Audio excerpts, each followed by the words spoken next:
Jangan letak 7 makanan ini dalam peti sejuk. Boleh jadi punca keracunan.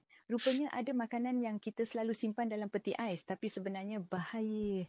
Bukan makin tahan lama tapi boleh jadi punca keracunan makanan tanpa kita sedar.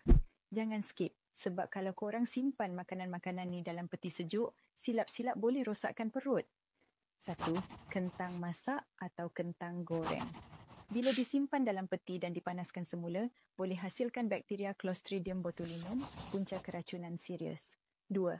Nasi putih yang tak dipanaskan. Nampak biasa, tapi nasi boleh kumpul bakteria Bacillus cereus yang tahan suhu sejuk. 3. Telur rebus.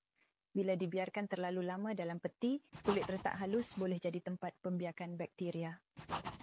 Kalau nak simpan, pastikan dalam bekas bertutup dan tak lebih 3 hari. 4. Bawang putih yang dicincang atau dalam minyak. Kalau simpan dalam peti, terdedah kepada toksin botulinum jika tak betul cara simpan.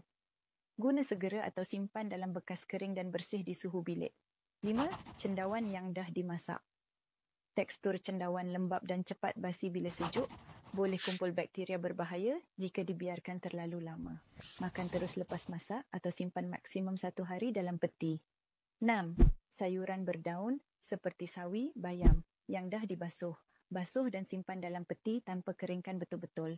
Bila lembap dan mudah busuk, boleh jadi tempat bakteria membiak. Basuh bila nak guna je. 7. SOS dan sambal yang dimasak berminyak. Kadang disangka tahan lama. Tapi kalau dah dicelup sudu berkali-kali dan simpan dalam peti, boleh menyebabkan keracunan.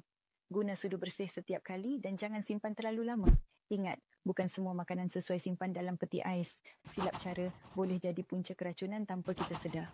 Komen, saya nak senarai kalau nak versi checklist untuk print kat dapur dan share video ni untuk selamatkan isi rumah.